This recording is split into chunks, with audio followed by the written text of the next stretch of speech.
자, 이제 말씀을 함께 나누겠습니다. 오늘 말씀은 복음서 강의 125번째 시간으로 스스로 낮추는 자가 높아진다는 원리에 대해서 얘기하는 시간입니다. 오늘은요, 우리를 위해서 구원의 주님으로 오셨다가 우리의 모든 죄를 지시고 십자가에 돌아가신 우리 예수님이 사망의 권세를 이기고 부활하심으로 죽은 지 사흘 만에 부활하신 그 사건을 기념하여 드리는 부활 기념주일 예배입니다. 그런데 우리가 설교는 부활 주일 기념 예배로 안 하고 우리는 쭉 이어서 강의를 하죠. 그래서 복음서 강의로 계속 이어가도록 하겠습니다. 예수님을 보내시고 어쨌든 십자가의 죽음의 독생자 아들을 내놓으시기까지 맹렬하셨던 하나님의 그 용서와 그 사랑이 오늘 부활 주일에 우리 모든 마음에 가득하기를 예수님 이름으로 축복합니다.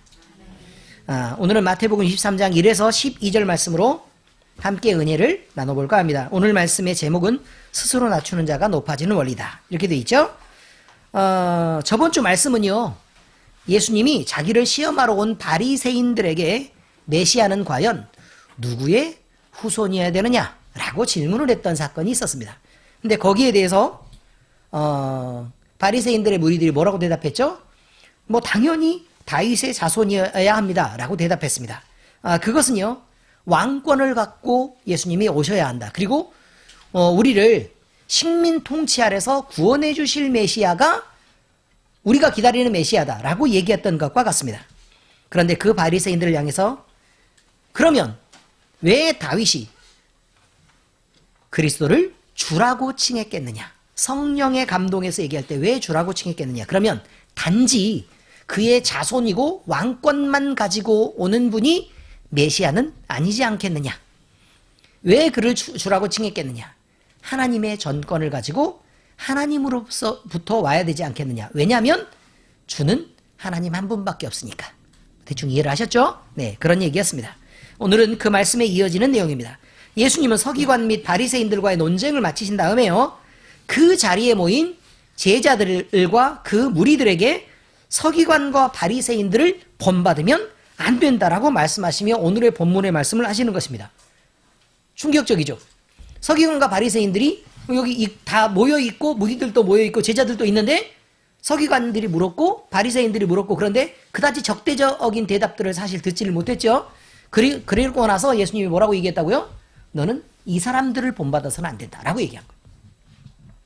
충격적입니다. 얼마나 그 자리에 있는 서기관과 바리새인들이 자존심이 상하고 얼마나 부르르 있게 떨렸겠습니까? 그리고 긴장하고 눈치를 보면서 이렇게 있었겠죠. 자, 이 말씀은요, 성고난주일에 제3일 날 있었던 말입니다. 화요일 날이죠. 그러니까 안식 후 첫째 날이 주일, 그 다음에 월요일, 그 다음에 화요일이죠. 네, 그러니까 화요일에 있었던 기사 내용입니다. 예수님은 무리와 제자들에게 서기관과 바리새인들이 모세 자리에 앉아있다라고 지적합니다. 모세 자리에. 그럼 모세는 무엇을 대표하고 있죠? 율법. 그렇죠. 모세 오경이라는 율법을 대표하고 있습니다. 이 말씀은요, 서기관과 바리새인들이 모세 율법을 스스로 그 자리에 앉았다는 말은 율법을 율법으로 내비두지 않고 그 자리에 자기들이 앉아서 율법의 행세를 하고 그 다음에 계명의 행세를 하고 그렇게 있었다는 얘기가 되는 거니까요. 하나님의 감동을 따라 만들어지고 하나님이 부여하신 율법을 너희들 스스로 해석하고 스스로의 권위를 만들고 그 권위의 자리에 너희들이 앉아있고 그러는 것을 알지 못하느냐라고 지적하고 있는 내용입니다. 정말 충격적인 내용이죠. 이들은 율법에 대한 그 해석과 그 가르침을요, 자기들이 주장하는 것으로 묘하게 잘 만들어 두었습니다. 그래서 가장 높은 권위에 성경 말씀을 두어야 하는데 그것과 같은 권위나 아니면 그보다 더 높은 권위에 자기들의 만든 계명들을 두거나 아니면 그들의 전통을 그 자리에 두었다는 뜻이 됩니다. 근데 그 전통은요, 율법을 그 자리에 두었다는 건 말이 되는데 그 전통을 그대로 두었다는 말은 율법을 지켜오다가 자기들이 만든 습관들이 있잖아요. 그죠? 그것도 하나님의 말씀처럼 중요하게 생각했다. 뭐 이런 의미가 됩니다. 천주교가 있죠, 천주교. 천주교가 있죠? 처음에는 베드로는 그냥 로마에서 순교했습니다. 십자가에 거꾸로 매달려서 죽은 것으로 아주 유명하죠. 그는 교황이었던 적이 없습니다. 한 번도 교황이었던 적이 없습니다.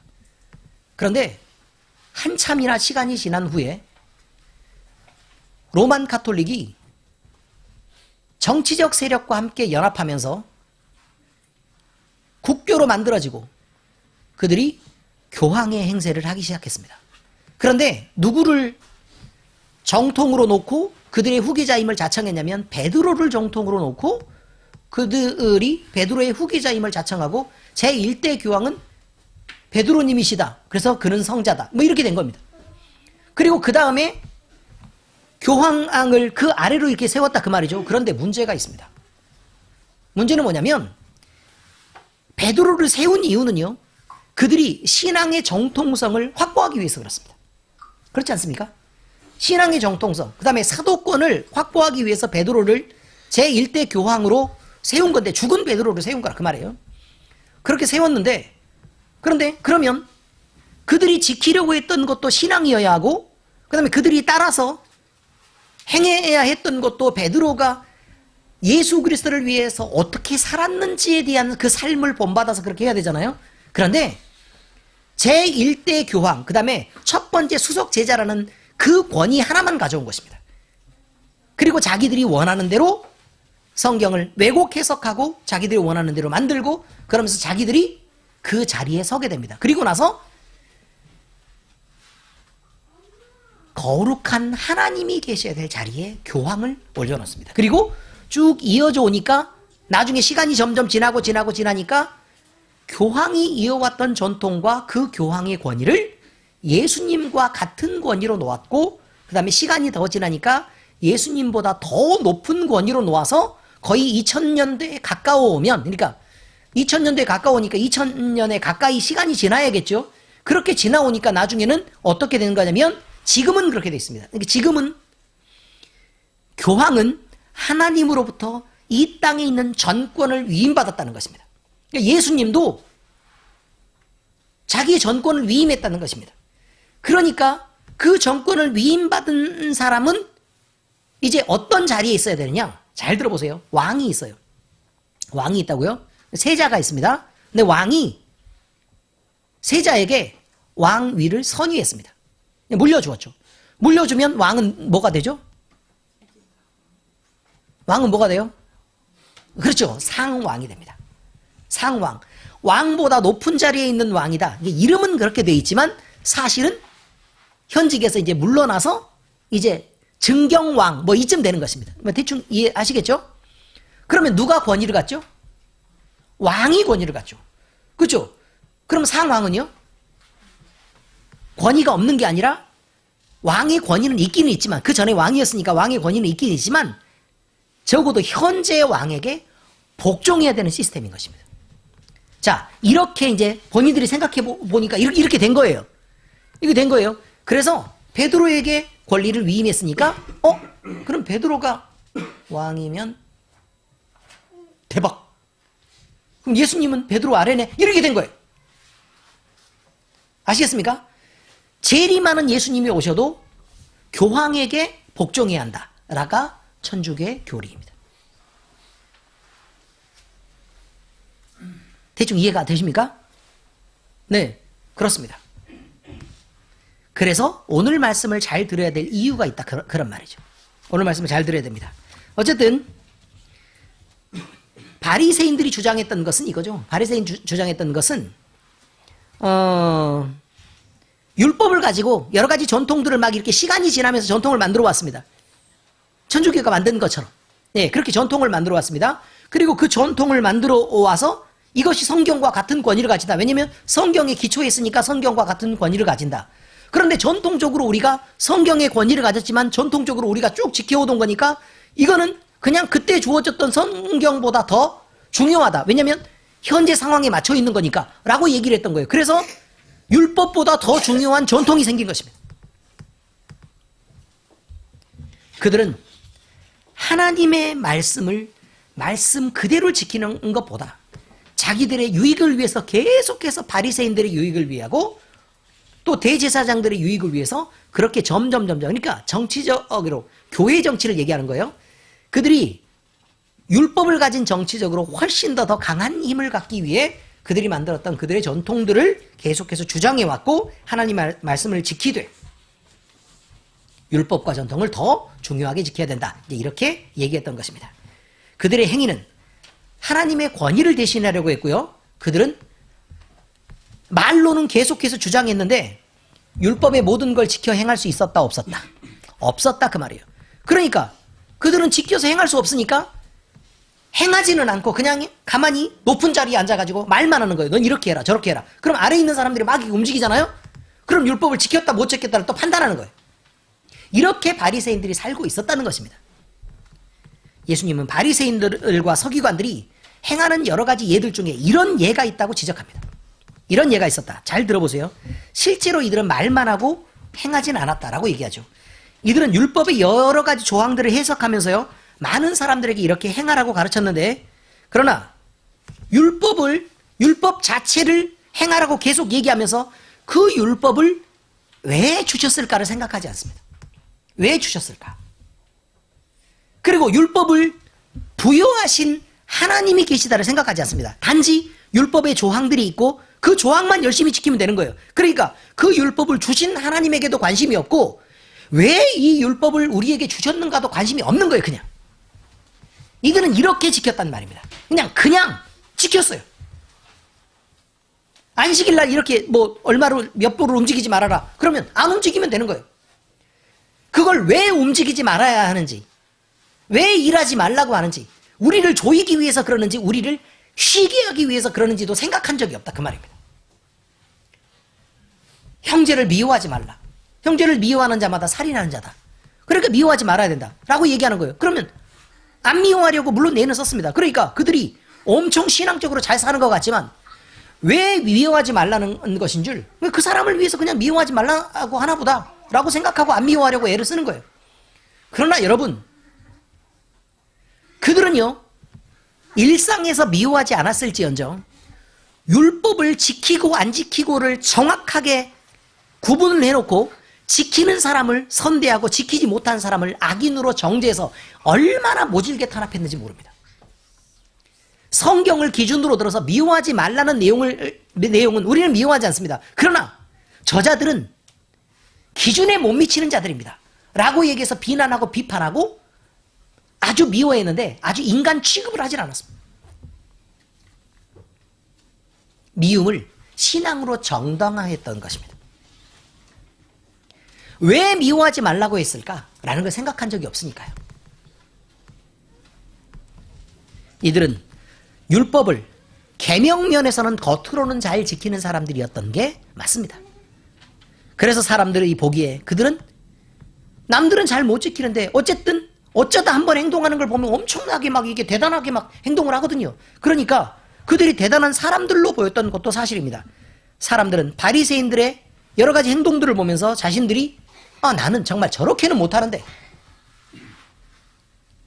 그렇게 안타까워했습니다. 그리고 바리새인들의 행동을 부러워했습니다. 그리고 그들을 존경했습니다. 그래서 바리새인들은 많은 사람들의 지지를 받고 있었고 바리새인들은 그들이 받고 있는 인기를 이용해서 공회 안에서 정치적 힘을 발휘해서 마음껏 누리면서 살았습니다. 그런데 예수님은 이들이 가진 마음의 본질을 꿰뚫어 보시고 그들의 마음에 진실이 없음을 지적하셨습니다. 이들의 모든 행위는 하나님 앞에 지킬 경건을 행한 것이 아니라 사람들의 눈을 의식해서 이렇게 행동하면 사람들이 어떻게 보겠지?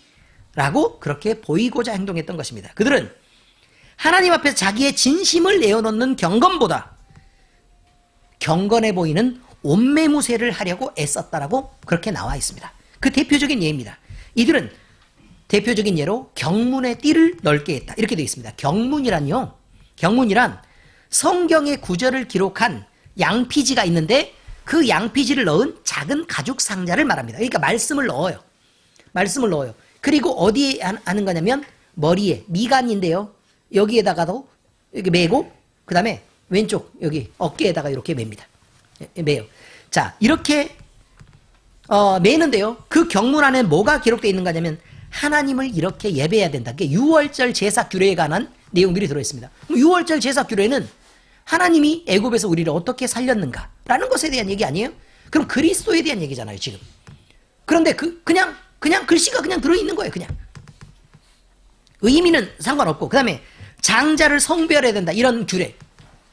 애굽에서 하나님이 애굽에 있는 모든 장자를 죽이실 때 우리의 장자는 하나님의 것으로 구분했다. 그러니까 우리가 그 장자를 성별해서 드려야 된다라는 생각을 안 하고 그냥 장자는 이렇게 구분해 하나님의 것이다라고 구분하고 있는 거예요, 그냥. 왜냐하면 장자가 높은 거거든요. 축복을 2배 받아요. 재산도 2배 받습니다. 다른 자식들보다.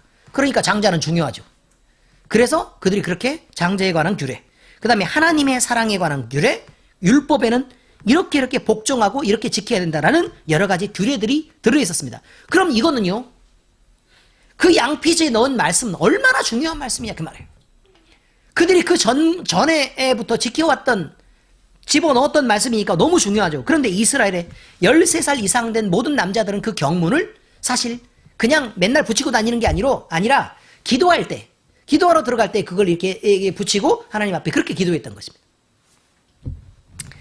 자, 이렇게 뇌에도 이렇게 붙이고 여기도 붙이고 이렇게 된 거는 심장이 심장 가까이에다가 이렇게 하려고 하는 거예요. 심장 가까이에다 두려고 하고 그 다음에 뇌, 지식과 생각이 있는 여기에다가 가까이 두려고 하는 것입니다. 그러니까 이 말씀이 이렇게 흘러들어갔어요. 이렇게 아시겠죠? 이렇게 흘러들어갔어요. 이렇게 그렇게 된다라고 생각한 것입니다.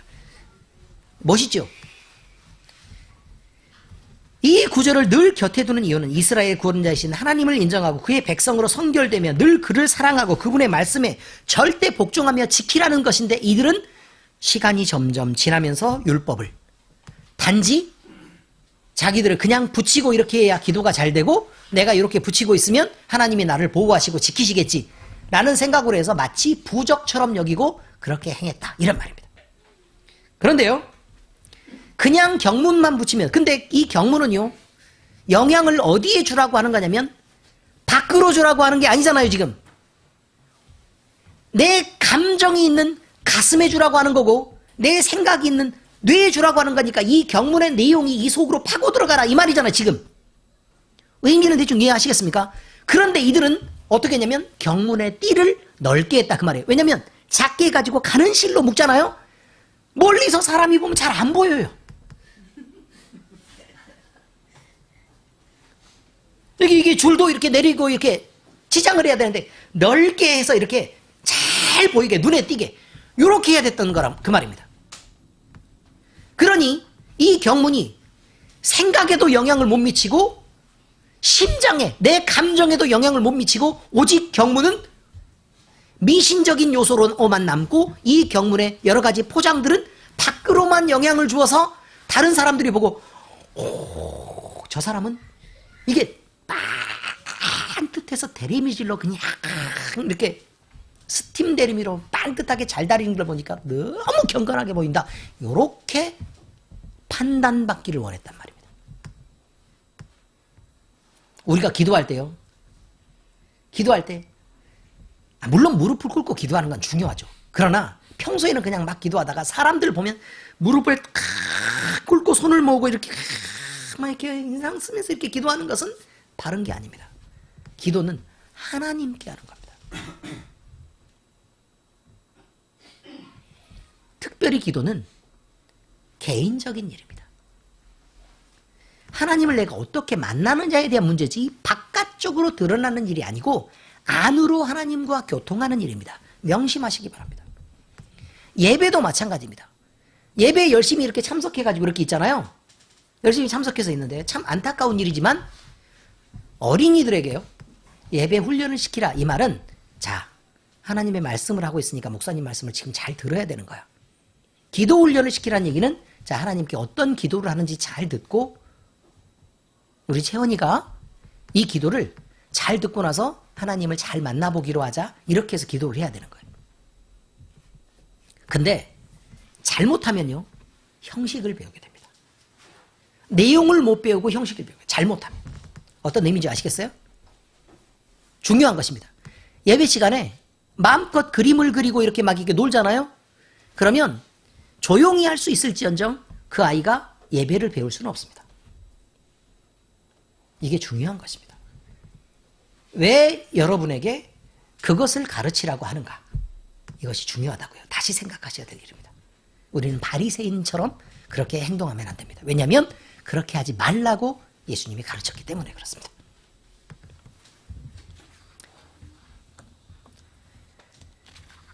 또 이들이 행하는 것들 중에 대표적인 여러 가지가 있습니다. 근데 그들 중에 하나는 또 잔치의 윗자리를 차지하고 회당에서도 높은 자리에 앉는 것을 원했다. 이런 말이죠. 그러니까 그 사람들이 뭐 일반보다는 그냥 목사보다는 노회장 목사님, 노회 서기 목사님 이렇게 임원들을 하고 이런 거 좋아했다 그 말이에요. 그냥 집사보다는 권사나 안수 집사가 되는 게 더 좋고, 우리 교회 장로님. 그래서 밖에 나가서 교회 다니세요? 엘림교회 장로예요. 뭐 이렇게 대충 의미를 아시겠죠? 이걸 원했다는 말입니다. 그가요, 무엇 때문에 장로해야 되는지를 모르고 있는 거예요. 무엇 때문에 안수집사이고 누구를 섬기라고 맡은 역할인지를 모르는 거라 그 말입니다. 심각한 일입니다. 그리고 선생이라고 인사받으며 그를 랍비로 대우하기를 원했습니다. 여기 선생이라고 얘기하는 것은요, 율법교사를 말하고 있는데요, 율법교사를 얘기하고 있는데 하나님의 말씀에 통달했다는 뜻입니다. 사실은. 그러니 그가 선생이라고 불린다는 사실은요, 남들로부터 존경을 한 몸에 받고 있다는 뜻입니다. 그리고 어딜 가도 선생님입니다. 뭐하고 비슷한 거냐면 국회의원 해가지고 배지 이렇게 달고 다니죠. 그죠? 그럼 우리 의원님 오셨어요? 이게 똑같은 거예요. 근데 그 의원님보다 훨씬 더 존경받는 자리가 선생님입니다. 그래서 예수님을 부를 때 그들이 선생이라고 불렀던 거예요. 그 얼마나 대충 존경받는지 아시겠죠? 예수님을 극존칭으로 높여 부를 때 선생님이라고 불렀던 사실을 여러분이 잊으면 안 됩니다. 그랬던 것입니다. 근데 그렇게 불리며 그럼 부르면요, 어딜 가도 선생님이라 떡볶이를 사 먹어도 그냥 드세요. 이렇게. 아시겠어요? 그 다음에 어디 자리에 앉으려면 잠깐만 기다리세요. 그래서 자기 옷을 이렇게 내서 이렇게 닦아가지고 이게 뭐 깔아놓고 이렇게 메모리 폼 이렇게 깔아놓고 여기 앉으세요. 이렇게 했던 것이죠. 선생은 아무 자리에 앉지 않습니다. 그 정도로 대우를 받았다 그 말이에요. 뭐 목사 정도는 비교할 바가 안 됩니다. 근데 그렇게 대우받기를 즐겨했다. 예수님은 이들이 스스로 만들어 인정받으려고 했던 이 권위를 인정하지 않았습니다. 그리고 무리들에게 말합니다. 하나님 앞에서 너희는 모두 높은 자도 없고 낮은 자도 없다. 그저 한 형제다. 그러므로 누구도 사람으로서는 선생일 수가 없다. 그리고 육신의 여기 보니까 뭐라고 나와 있는 거냐면 땅에 있는 자를 아버지라 하지 말라. 너희의 아버지는 한 분이시니 곧 하늘에 계신 이시니라 라고 얘기하죠. 뭘 지적하는 것 같습니까? 우리 아버지를 아버지라고 부르지 말라 그 말이에요? 무슨 홍길동입니까? 아버지를 아버지라 부르지 못하고 형을 형이라고 부르지 못하는 그런 게 아니에요. 잘 들으세요. 교황을 뭐라고 불러요? 교황을 뭐라고 불러요? 주라고 불러요? 파파라고 불러요. 교황을 뭐라고 부른다고요? 파파. 그게 뭐죠? 아빠. 아버지란 뜻이에요. 아시겠어요? 그러면 예수님의 말씀을 지키고 있어요? 안 지키고 있어요? 안 지키고 있어요. 누구도 아버지라고 부르면 안 돼요. 그런 얘기예요. 땅에 있는 자들 중에 누가 선생인데 너무 존경한 나머지 내 정신적인 지주로 삼았다. 멘토로 삼았다. 그러지 말란 말이에요. 사람은 누구도 멘토가 없습니다. 아시겠죠? 그리고 누구도 내가 우리 아버지한테는 이런 영향을 받았지만 내 정신적으로는 저 사람한테 너무 큰 영향을 받아서 그 사람을 존경하고 내가 아버지로 섬겨야겠다 라고 얘기하는 건 없다 그 말입니다. 강남과 태진아 아니라 그 말이에요.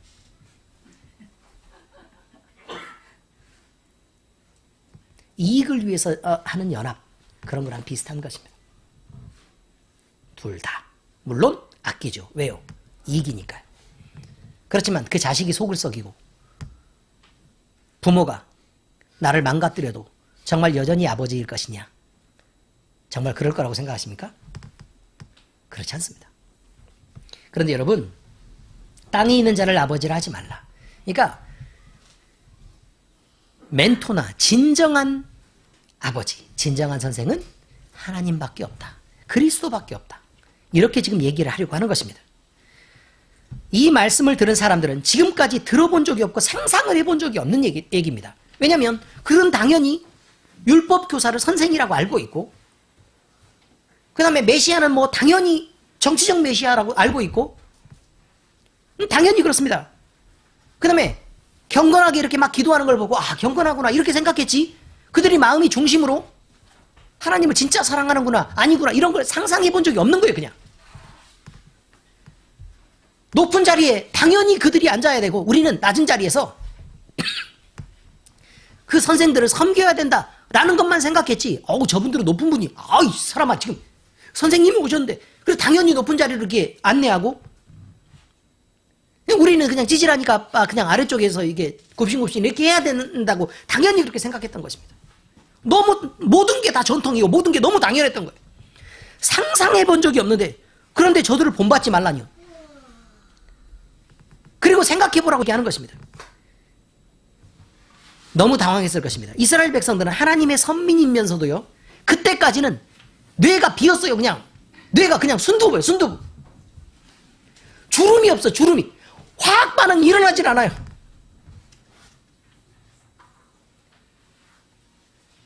무슨 주름이 있어야 그 안에 무슨 뭐 메모리도 새기고 이렇게 할 거 아닙니까?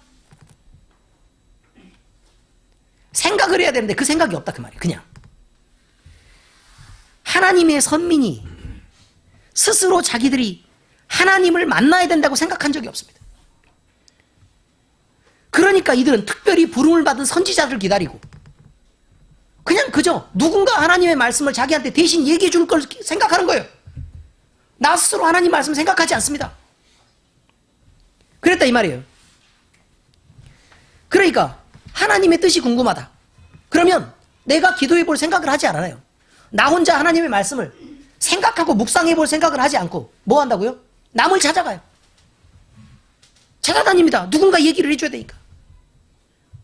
그러니까요, 하나님을 잘못 알고 잘못 섬겼으니까 그렇게 신접하는 접신하는 무당 같은 것들이 그렇게 발달한 것입니다.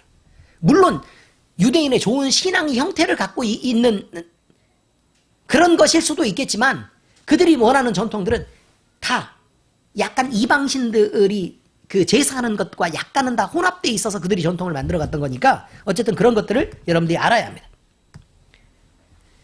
이들은 예배에 대해서도 스스로 생각하지 않았습니다. 그래서 늘 성전만 찾아서 고개를 숙였지, 그들이 삶은 성전에만 하나님이 계시는 거예요. 그러니까 그 성전만 귀한 거죠. 내가 살고 있는 삶의 여러 가지 공간 속에서 내가 하나님을 만나야 하고, 그 공간 속에서 내가 하나님과 함께 동행해야 하며, 지금 내가 어떤 죄를 짓고 있으면 하나님이 지금 나를 감찰하고 보고 계시는구나를 모르고 있는 거란 말입니다.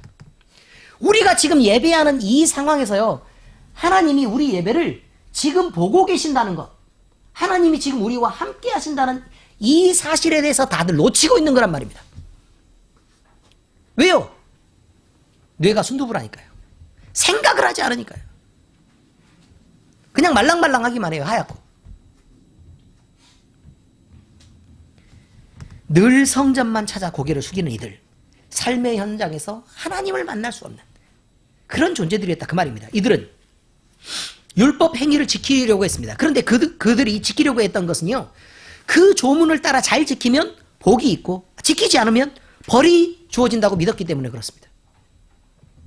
그래서 이들은 율법의 조문대로 행하는 것만 중요했지, 그들이 율법의 조문대로 행하는 게 중요한 거예요. 그런데 왜 이 율법을 누가 주셨을까?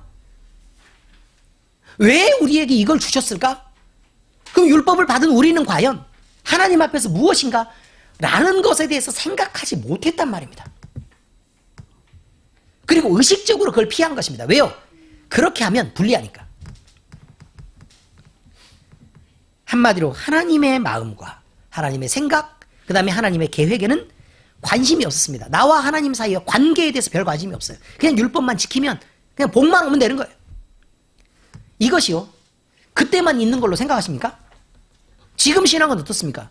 교회를 열심히 나오고 봉사를 열심히 하고 나와서 예배 시간에 잘 참석하고 막 성가대도 하고 막 이렇게 해서 막 힘들고 막 지치게 막 이렇게 다크서클 내려와가지고 이러고 집에 들어가요. 날마다. 집에 들어가가지고는 남편이 밥 안 줘? 그러면 당신은 손이 없어 발이 없어. 이렇게 되는 거죠 이제. 이렇게 힘들 때는 당신이 한 번쯤 해도 되지 않아? 차라리 시켜 먹자고 얘기하라니까요. 그렇게 하지 마시고. 누가 그렇게 열심히 하라 그랬습니까?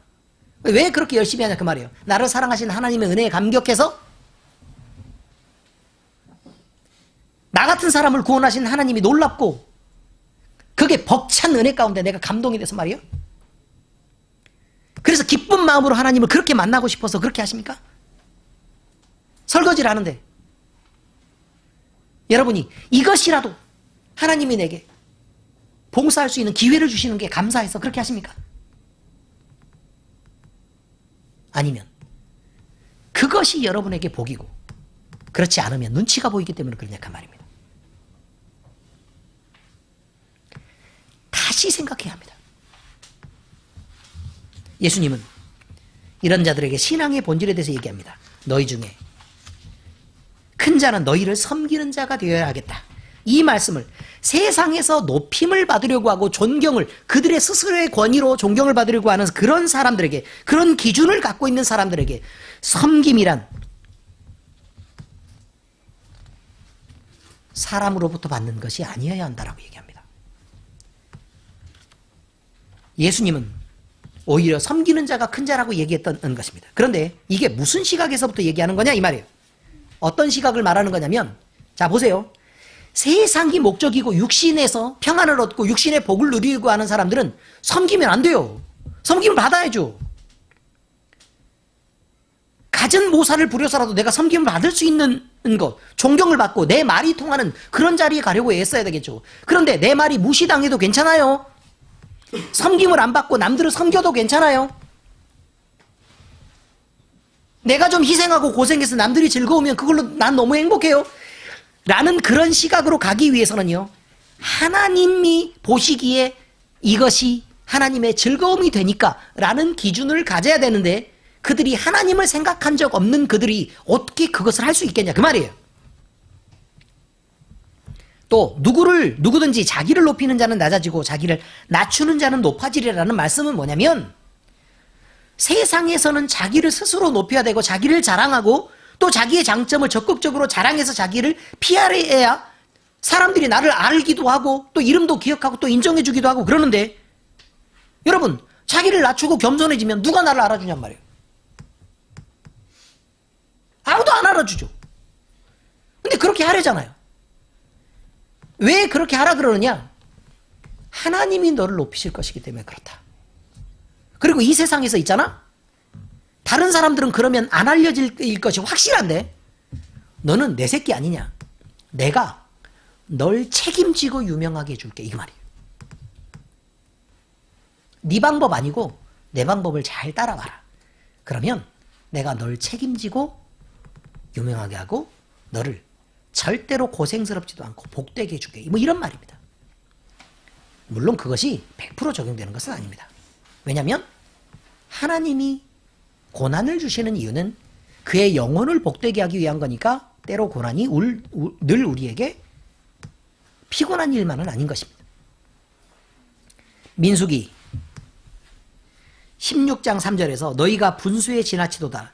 회중이 각각 거룩하고 여호와께서도 그들 중에 계시거늘 너희가 어찌하여 여호와의 총에 위해 스스로 높이느냐, 이렇게 얘기하죠.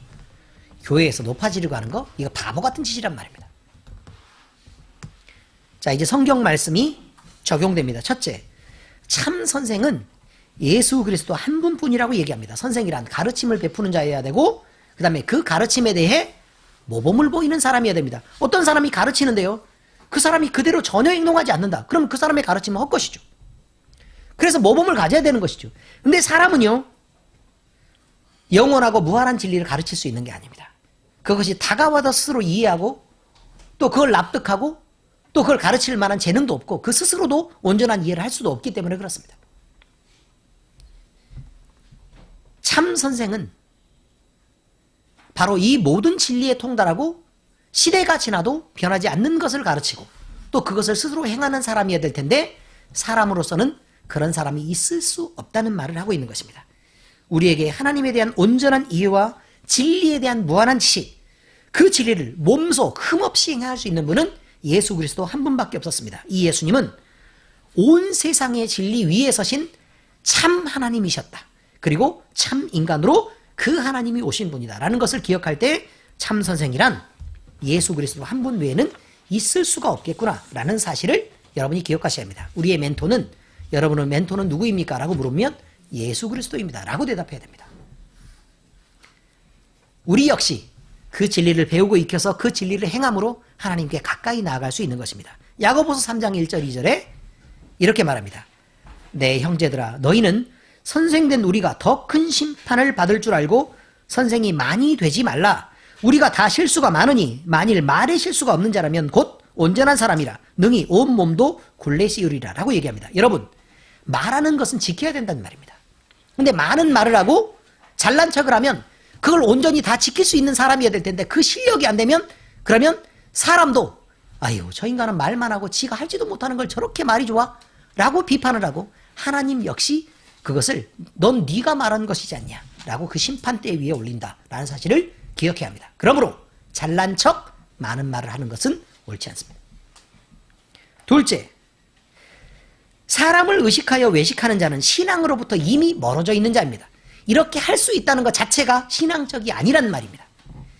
하나님을 아는 자들은 하나님을 의식할 수밖에 없습니다.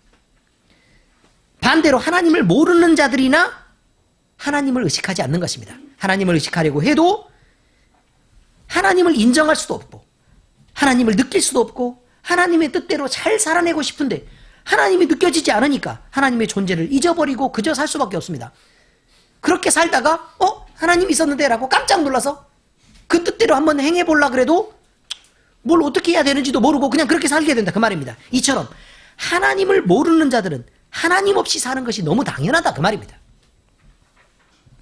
내 곁에 있는 사람이 나를 보면서 생각하고 판단하며 행동하는 것이 하나님께서 나를 보고 어떻게 생각하실까 또 어떻게 판단하실까 보다 사람이 내 근처에 있는 사람이 나를 보고 판단하고 나에게 영향을 주는 것이 더 가까이 느껴지고 더 중요하게 생각되는 사람이 있다면 그리고 내 행동을 사람이 판단하는 것이 내 행동에 더 큰 영향을 미치고 있다면 이 사람은 이미 그 안에 신앙에서부터 멀어져 있는 것입니다.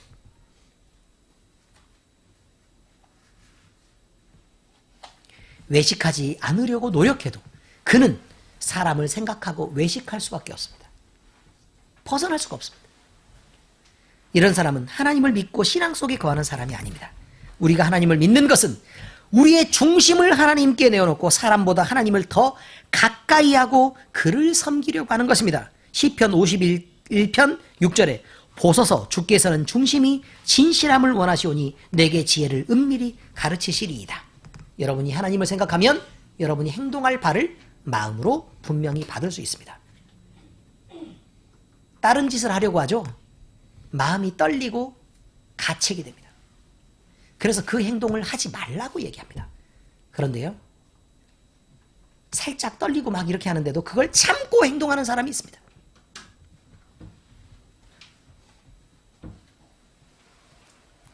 떨려요. 근데 그걸 참아내요. 참 대단하지 않습니까? 하나님이 내 마음을 흔들 때 불편해요. 근데 그 불편함을 견뎌냅니다. 인내심이 좋죠. 은사 충만하다고 말할 수 있습니까, 이것을? 세 번째입니다. 주 안에서 자기를 낮추는 자라야 하나님이 높여주시는 것입니다. 그러므로 사람은 자기의 본분을 망각하고 살아서는 안 됩니다. 우리가 남들과 비교하여 경제적인 능력이 없거나 그래서 돈이 부족하고 또 못 배웠다고 해서 그것이 부끄러운 것이 아닙니다. 왜냐하면 하나님은 우리를 어떤 형편에 두시고 하나님이 두신 거란 말입니다. 하나님이 그 형편에 두시고 그 자리에서 하나님을 느끼고 알고 또 하나님을 생각하게 하셨습니다. 그리고 하나님을 향해 자라가도록 우리에게 그런 배려를 하신 것입니다. 하나님이 우리를 어떤 형편에 두셨든지 그것은 하나님이 각 사람을 향한 하나님의 계획일 뿐입니다. 그러므로 그것이 우리의 부끄러움일 수가 없습니다. 그걸 부끄러움으로 생각하는 것은 아마 외식일 것입니다. 맞죠? 그런데 이런 것들로 우리의 생명과 그 생명이 가지는 인격적 가치로 사람이 판단을 하고 있다. 그러면 이 사람은 역시 신앙적이 아닌 것입니다. 가지고 못 가지고 배우고 못 배우고 특별히 이런 것들보다 더 중요한 건 키가 크고 작고 때문에 사람을 판단하고 이런 건 절대 안 됩니다. 그렇지 않습니까? 얼굴 크고 작고 뭐 어쩌란 말입니까 지금. 머리숱이 많고 적고가 어떠다고요 지금. 그렇지 않습니까? 이건 사람을 판단하는 기준이 아닙니다. 그런데 사람을 사랑하는 마음이나 다른 사람들을 가치 있게 존중하고 배려하는 이런 태도를 가진 사람들, 이런 것은요 그 사람을 가치 있는 사람으로 만듭니다. 하나님의 뜻을 알고 하나님을 사랑하는 자로 살아가는 것, 그 영혼에 더 큰 가치를 가집니다. 예수님을 진심으로 영접하고 그 영혼의 답을 얻은 사람들은 그 영혼 속에 고결한 가치를 가진다 그 말입니다. 그럼 우리는 우리 자신을 가치 있게 높이는 사람이 되어야 합니다. 사람들이 보고 외식하는 것으로 그 사람의 가치가 증명되지 않습니다. 그리고 그거는 가져도요 겉멋이고 허황되다는 건 누구나 가져보면 압니다. 또 그럴 때 우리 집사들 중에서는 꼭 그래도 한번 가져봤으면 좋겠다. 권사님은 아니에요.